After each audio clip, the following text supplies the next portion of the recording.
मित्रों, जैसा कि हम लोग जानते हैं कि अभी कालखंड का चौथा युग यानी कलयुग चल रहा है, जिसे हिंदू शास्त्रों में सबसे शापित युग बताया गया है।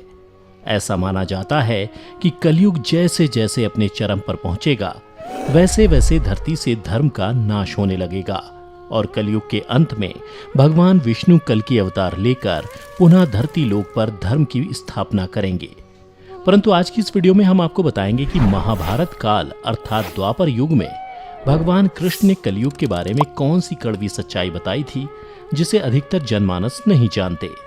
इसलिए आप हमारे साथ इस वीडियो के अंत तक बने रहें ताकि आप भी जान सकें श्री कृष्ण के अनुसार कलयुग कैसा होगा। नमस्कार मित्रों, द डिवाइन टेल्स पर आपका स्वागत है। दोस्तों, अगर देखा जाए तो महाभारत सिर्फ हिंदुओं का ही धर्म ग्रंथ नहीं, बल्कि इस ग्रंथ के अनुसरण से समस्त मानव जाति को जीवन का संपूर्ण ज्ञान मिल सकता है, क्योंकि महाभारत में मनुष्य के जीवन से जुड़ा कोई भी ऐसा विषय नहीं जिसका वर्णन इस धर्म ग्रंथ में ना किया गया हो। उन्हीं में से एक प्रसंग का वर्णन आज के समय अर्थात कलयुग से जुड़ा हुआ है। महाभारत में वर्णित कथा के अनुसार ये कथा उस समय की है जब द्वैत क्रीड़ा में सब कुछ हारने के बाद पांचों पांडव को वनवास जाना पड़ा था। जब पांचों पांडव वनवास जाने को हुए तो उन्होंने श्री कृष्ण से कहा, हे वासुदेव, द्वैत में अपना सब कुछ गंवाने के बाद हम पांचों भाई द्रौपदी सहित वन को जा रहे हैं, किंतु हम सभी के मन में एक प्रश्न उठ रहा है, क्या आप उसका समाधान कर सकते हैं? पांडवों की बातें सुनकर श्री कृष्ण बोले, ये तो इस बात पर निर्भर करता है कि तुम सभी मुझसे क्या जानना चाहते हो। तब युधिष्ठिर बोले, हे कृष्ण, जैसा कि आप जानते हैं कि द्वापर युग का अंत निकट आ चुका है। कृपया कर हमें बताइए कि इसके बाद आने वाला युग यानी कलयुग की चाल या गति क्या होगी, कैसी होगी और इस युग के मनुष्य कैसे होंगे। युधिष्ठिर के मुख से ये प्रश्न सुनकर श्री कृष्ण बोले, पहले तुम पांचों भाई वन को जाओ और जो कुछ भी दिखे वो आकर मुझे बताओ, फिर मैं तुम सभी को तुम्हारे प्रश्नों का जवाब दे पाऊंगा। उसके बाद श्री कृष्ण के कहे अनुसार पांचों भाई वन की ओर प्रस्थान कर गए। फिर वन में पहुंचकर पांचों भाइयों ने जो देखा उसको देखकर वे आश्चर्यचकित रह गए और फिर शाम को आकर पांचों पांडवों ने एक एक कर श्री कृष्ण को बताया कि उन्होंने क्या देखा। शाम को जब पांचों पांडव श्री कृष्ण के पास वापस आए तो सबसे पहले युधिष्ठिर ने उन्हें बताया कि उन्होंने क्या देखा। युधिष्ठिर ने बताया कि जब हम सभी वन पहुंचे तो सभी अलग अलग दिशाओं में भ्रमण करने लगे। तब मैंने देखा कि एक हाथी के 2 सूंड हैं और ये देखकर मेरे आश्चर्य का ठिकाना ना रहा। फिर अर्जुन ने बताया कि हे वासुदेव, मैंने एक पक्षी को देखा जिसके पंखों पर वेद की ऋचाएं लिखी हुई थीं। वह मरे हुए जानवर का मांस खा रहा था। फिर अर्जुन के बाद भीम ने भी श्री कृष्ण को बताया कि हे कृष्ण, मैंने देखा एक गाय ने बछड़े को जन्म दिया है और जन्म के बाद वह बछड़े को इतना चाट रही है कि बछड़ा लहूलुहान हो गया, जिसे देखकर मैं हैरान हो गया। भला कोई माता अपने बच्चों के साथ ऐसा कर सकती है? उसके बाद श्री कृष्ण ने सहदेव से पूछा, सहदेव तुम बताओ, तुमने वन में क्या देखा? तब सहदेव श्री कृष्ण से बोले, हे वासुदेव, मैंने वन में देखा कि एक जगह 6-7 कुएं हैं और आसपास के कुओं में पानी है, किंतु बीच का कुआं खाली है। बीच का कुआं गहरा है, फिर भी पानी नहीं है। यह देखकर मुझे घोर आश्चर्य हुआ कि ऐसा कैसे हो सकता है। उसके बाद नकुल ने कहा, हे नारायण, जब मैं वन में भ्रमण कर रहा था तो मैंने देखा कि एक पहाड़ के ऊपर से एक बड़ी सी शिला यानी पत्थर लुढ़कती हुई आती है और कितने ही वृक्षों से टकराकर उनको नीचे गिराते हुए आगे बढ़ जाती है, परंतु उस विशालकाय पत्थर को कोई भी वृक्ष उसे रोक ना सका। इसके अलावा वह शिला कितनी ही अन्य शिलाओं के साथ टकराई पर फिर भी वह रुकी नहीं। अंत में एक अत्यंत छोटे पौधे का स्पर्श होते ही वह स्थिर हो गई। फिर युधिष्ठिर श्री कृष्ण से बोले, हे वासुदेव, हम पांचों भाइयों ने जो कुछ भी वन में देखा वो आपको बता दिया, कृपया कर इसका अर्थ बताइए।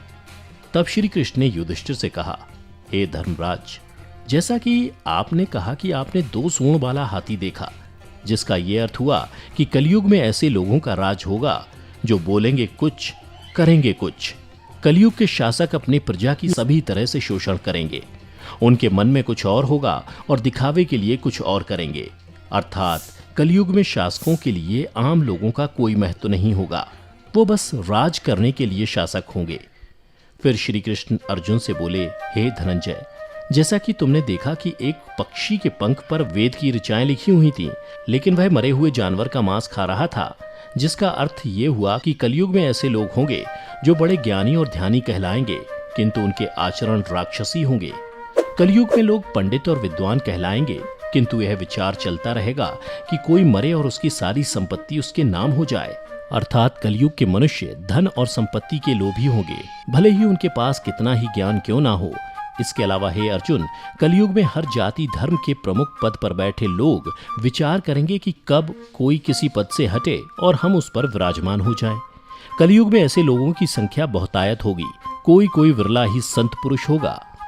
अर्जुन के बाद श्री कृष्ण भीम से बोले, हे गदाधर, जैसा कि तुमने देखा कि एक गाय अपने बछड़े को इतना चाटने लगी कि वो बछड़ा लहूलुहान हो गया, अर्थात कलयुग की माता अपनी संतानों पर इतनी ममता बरसाएंगी कि बच्चों को खुद का विकास करने का मौका ही नहीं मिलेगा, जिसके कारण मोह माया में पड़कर वे बर्बाद हो जाएंगे।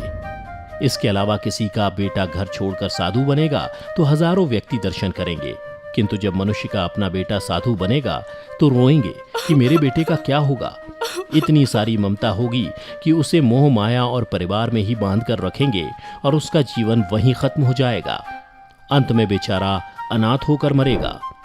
भीम जब श्री कृष्ण के जवाब से संतुष्ट हो गए, तब भगवान श्री कृष्ण ने सहदेव से कहा, सहदेव, जैसा कि तुमने बताया कि तुमने वन में 5-7 भरे कुओं के बीच एक कुआं एकदम खाली देखा, जिसका अर्थ ये हुआ कि कलयुग में पैसे वाले अर्थात धनी लोग अपने पुत्र पुत्री के विवाह में या फिर आलीशान भवन बनाने में लाखों रुपए खर्च कर देंगे, परंतु उनके पड़ोस में ही यदि कोई भूखा प्यासा मर रहा होगा तो वह उसकी कोई सहायता नहीं करेंगे। भले ही उनका अपना ही सगा भूख से मर जाएगा, लेकिन वो देखते रहेंगे। इसके अलावा कलयुग में मनुष्य मदिरा, मांस, भक्षण, सुंदरता और व्यसन में पैसे उड़ा देंगे, किंतु किसी के 2 आंसू पोंछने में उनकी रुचि ना होगी। हे सहदेव, मेरे कहने का तात्पर्य यह है कि कलयुग में अन्न के भंडार होंगे, लेकिन लोग भूख से मरेंगे। सामने महलों बंगलों में ऐशो आराम चल रहे होंगे, लेकिन पास की झोपड़ी में आदमी भूख से मर जाएगा। एक ही जगह पर असमानता अपने चरम पर होगी। श्री कृष्ण की बातें सुनकर सहदेव को सारी बातें समझ में आ गईं। तब श्री कृष्ण ने नकुल से कहा, नकुल, जैसा कि तुमने बताया कि वन में एक बड़ी सी चट्टान पहाड़ से लुढ़की, किंतु बड़े बड़े वृक्ष और उसके तने उस चट्टान को रोक ना पाए, किंतु एक छोटे से पौधे से टकराते ही वह चट्टान रुक गई, जिसका अर्थ यह हुआ कि कलयुग में मनुष्य का मन नीचे जाएगा, यानी कलयुग के मनुष्यों का जीवन पतित हो जाएगा। और ऐसे में मनुष्यों का जीवन धन की शिलाओं से नहीं रुकेगा, ना ही सत्ता के वृक्षों से रुकेगा, किंतु हरि नाम के एक छोटे से पौधे से, हरि कीर्तन के एक छोटे से पौधे से मनुष्य जीवन का पतन होना रुक जाएगा। अर्थात कलयुग में भी जो मनुष्य धन के लोभ को छोड़कर हरि नाम का जप करेगा, उसे कोई कष्ट नहीं होगा और मृत्यु के बाद उसे परमेश्वर अर्थात मेरे चरणों में जगह मिलेगी। तो मित्रों, आपने देखा होगा कि आज श्री कृष्ण द्वारा बताई गई ये सारी बातें सच में घटित हो रही हैं। इसलिए मनुष्यों को चाहिए कि कलयुग में वह धर्म का पालन करें और श्री हरि नाम का भजन करें, तो उसका जीवन सफल हो जाएगा। तो मित्रों, उम्मीद करता हूं कि आपको श्री कृष्ण द्वारा कलयुग के बारे में बताई गई ये कड़वी सच्चाई जरूर पसंद आई होगी। अगर पसंद आई हो तो इसे ज़्यादा से ज़्यादा लाइक और शेयर करें। साथ ही अगर आप हमारे चैनल पर पहली बार वीडियो देख रहे हैं तो ऐसी ही पौराणिक और आध्यात्मिक जानकारी के लिए हमारे चैनल को अभी सब्सक्राइब करें और नीचे कमेंट करके बताएं कि आपको वीडियो कैसी लगी।